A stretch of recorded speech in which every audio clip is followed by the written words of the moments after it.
This was not his first cleansing. He had watched cities fall into silence. He had erased names from maps and cultures from memory. He had carried out every order without hesitation. No remnants, no survivors, no errors. The message had arrived in the same form it always did. A flicker on the screen. The voice that followed came without emotion. This world is corrupted. Its breath is poisoned. Leave no trace and no memory. He did not replay the message. He already knew it. Every word had been memorized long ago. There was never any variation. There was never a reason to question it. His ship emerged from hyperspace with the rest of the fleet. The sky outside his window shifted from motion to stillness. A distant sun cast sharp light across a turning planet below. Scanners reported full atmospheric stability. No known weapons. No orbital defenses. Life signatures detected in pattern clusters. Technology present but unfamiliar. He remained at his post as the fleet took position. There was no need for ceremony. He had done this many times. Each time felt the same. This was not conquest. This was removal. He had never kept a trophy. He had never asked why. The command was given without a word. Each ship in the fleet knew its role and its target. The pattern had been rehearsed across 100 worlds. Energy wells charged in perfect silence. Fire bloomed beneath the hulls of the ships. Their beams fell through the upper atmosphere with precision. There was no thunder, no flash, only dissolution. Life signatures blinked out one by one. Each cluster faded as the grid advanced. The operation moved in a spiral pattern across the surface of the planet. Every zone was sterilized before the next wave began. There were no counterattacks. There were no signals of surrender. Nothing attempted to flee the surface. Within minutes, the world had gone quiet. The final sweep passed over the last active zone and left behind a surface of broken geometry and still air. The scans returned clean, no movement, no signal, no sound. The planet had been made empty. The fleet descended in silence. Dropships passed through the upper atmosphere in neat formations. Their wakes left no trace in the air. The world below had already been stripped of heat and movement. What remained was a landscape of stillness and ruin. The landing zone was cleared without resistance. Troopers deployed in full formation, but their weapons found nothing to engage. The terrain had collapsed into patterns of jagged stone and black dust. Buildings had folded like dying flowers. Roads ended in shattered spirals. Whatever systems once moved through the cities had stopped completely. He stepped out of his transport and surveyed the remains. The structures still standing were shaped from a dark crystal. Even broken, it hummed faintly with something unreadable. Some towers had fractured into mirrored slivers. Others stood partially intact, their edges smooth and unnatural. Reports came in across the channel. One unit had encountered movement. Their scans showed fragments of life, faint, erratic, not human. The creatures appeared near one of the fractured towers. They moved like insects, but their bodies were too angular, limbs too long.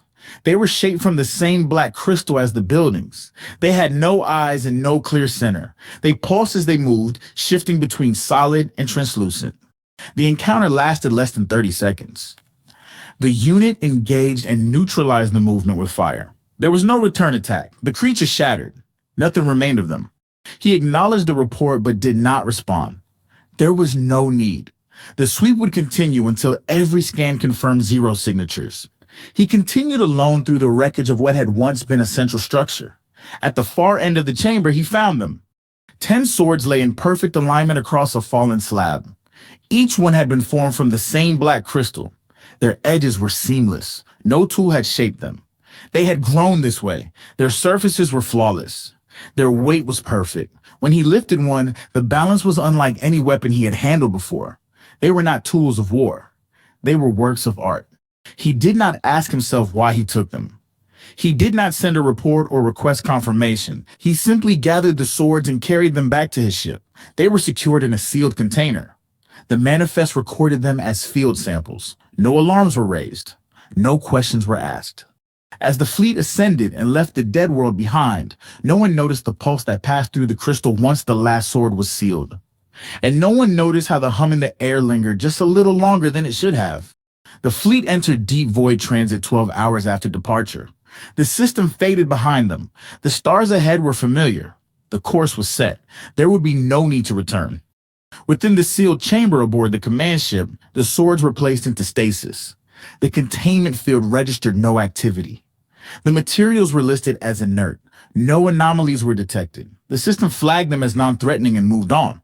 He stood alone in the command deck as the transmission request was initiated. The authority responded in moments. He confirmed completion of the mission. He confirmed sterilization of the surface. He confirmed no survivors and no remaining structures of value. The voice acknowledged. The message that followed was brief. The world was judged. All things that touched it were to be removed. There could be no remnant. He gave no reaction. His expression remained still. His posture was perfect. No pulse in his voice or break in his rhythm. The transmission ended. The first sign was in the lights. A corridor panel near the aft loading bay dimmed without warning. It faded until the light no longer reached the floor. Diagnostics showed no malfunction. The filament was intact. Power was stable. The system recorded the anomaly and cleared it. A replacement panel was installed. The new one behaved exactly the same. A tech crew adjusted the wall fixture. They pulled the panel free and found nothing wrong. But when one of them placed his hand inside the cavity, he felt a vibration, like the wall itself was humming. The second incident occurred in the med bay. A systems technician arrived complaining of headaches and dizziness. He claimed it began in the maintenance halls near the containment deck. He described the sensation as pressure behind the eyes. When asked to explain, he struggled to find words. He said it felt like the air was watching him. He could not describe what that meant. He was given a standard diagnostic. No signs of infection. No chemical imbalance. But the scan of his hand revealed something unusual. A line of tissue near the knuckle had begun to stiffen. The texture was no longer organic. The area resembled fractured crystal. It was cold to the touch. He was placed in isolation and sedated.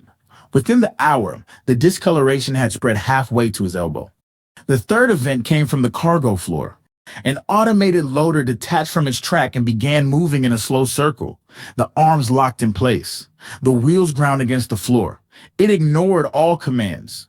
Upon inspection, the joints and wheels were webbed in fine black filaments. They were smooth and dry.